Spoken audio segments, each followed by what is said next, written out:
Hello, welcome Change Groups to Process 11. My name is Kim Bell. So you have completed book one and now you're entering to book two, which means we are halfway through the recovery process.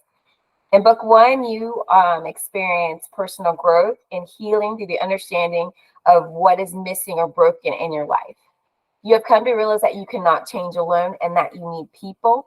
And you have identified one or more problem areas or behaviors and your go-to coping mechanisms. Book two is set up to help you maintain lasting change. Life is a series of changes, and by utilizing the tools and techniques given in the book, it will equip you to continue to heal from past trauma, and you will be able to recall how to handle what life throws at you. Process 11 has two goals. The first one is to understand why you react to certain people or situations in the way that is not you, and to understand that you can change by discovering the source of your coping behaviors and reactions. Psalms 34:4. I sought the Lord, and he answered me and delivered me from all my fears. That's a great verse. So, what it means is you have a father that loves you and cares for you and is able to bring you through anything as long as you are willing to go to him and ask for help. We talk a lot about the brain. And why do we do that? Well, it's important to understand what it is that's controlling us or and what is helping us to act and react. The limbic system records experiences. It sets up mental, emotional, and behavioral systems to avoid being hurt or vulnerable again to whatever it was that has caused the pain or fear in the past. So it's when we heal this system that change and freedom can take place. The main point of chapter or process 11 is nothing goes away until it is resolved. And that is very important to remember and recall because as you are in situations with different people and they may say, oh, well, that I'm over that. But if you're not over that, then you're going to continue to go through cycles until you are healed. We have to understand our why. And so the book goes over 4 points that you have to understand that what happened in your past may be controlling your future. So it talks again about the limbic system and how it regulates memory and emotions.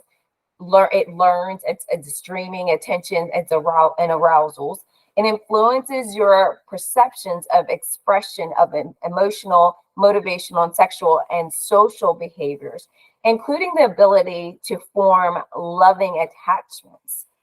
The limbic system not only influences your capacity to experience love and sorrow, but it governs and monitors the feeling of being normal, along with basic needs such as hunger and thirst.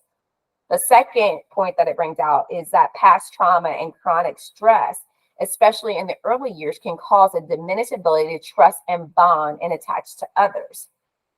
This part of the brain develops mostly in the first 18 months of your life, and it is established through your caregivers. So some researchers believe that the amount of brain chemicals that has the ability to help you cope for the rest of your life is developed during that time period. Psalms 27:10. Even if my father and mother abandon me, the Lord will hold me close. So if you've had feelings of feeling alone or unsafe and insecure, it can cause you to create a false or protective personality. And this role shields you from being hurt or vulnerable to trauma that your limbic system remembers has caused you to feel that pain and trauma in the past.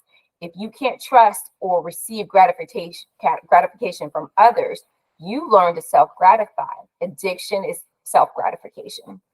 And then number 4 is anything that makes you feel safe or reduces stress raises neurochemical levels in your limbic system, causing the brain to associate it with pleasure, survival, and feeling normal.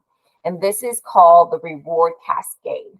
So your brain wants to repeat this feeling and behavior because it associates with survival. You will want to repeat it, and it becomes difficult or impossible to say no. The more it is reinforced, and the more it ingrains, it will result in the loss of control, thus an addiction. That is why it's recorded in Romans 7. We do the very thing we don't want to do. It's a pattern that we've created. There is a part of you that believes that you need the substance or behavior to survive. Addiction is not about getting high. It's about feeling normal. So what does all this mean? If there are stressful experiences happen in the early formative years, the fear and insecurity can be associated with abandonment. An infant cannot survive on its own. So our limbic system equates painful and fearful emotions with death and creates a focus, attention, or craving of what can produce a sense of normalcy. The limbic system records experiences that have to do with survival, which are pleasure and reward, fear and pain. It is these reactions, coping behaviors, and emotion that drives much of the way we react. This addictive and reactive memory system is programmed through experience and needs to be reprogrammed through new and opposite experiences. In the same way as the wounding, this wounding does not respond well to words. That is why healing can be experienced. That's why healing has to be experienced. It is going to take a new personal healing experience with God, being born again, along with relationship with safe people to repair the heart wound and the belief and emotions they produce. Time does not heal all wounds. The truth is that it takes time to resolve wounds. When you are dealing with your limbic system, nothing goes away until it is resolved. It does not have a sense of time. It doesn't know the difference between 2 days and 20 years. It just reacts. Recovery is learning to trust again. It is in these old unresolved wounds that may have kept you from leading the life that you've always wanted to live or being the kind of person that you've always wanted to be. These self-defeating patterns did not just happen. Somebody taught them to you. It's time to look into your past, not to dig up painful memories, but to see if and how those past trauma and experiences are still affecting you today. Not all, but most traumatic events happen because of family. People have the hardest time being themselves around their family. The change groups that you are now in is a type of family, and they can help begin to reprogram your heart to learn to trust again. Psalms 119:32. I shall run the way of your commandments, for you will enlarge my heart. When your reactions are greater or less than the circumstances call for, then you are not reacting to the now, but you're reacting to a past wound or trauma. These under reactions can be opportunities for understanding and healing. Your head may have forgotten, but your body, the reaction you did not forget. You're reacting and you feel according to what you believe. The belief may be distorted or the lie, but the response is not.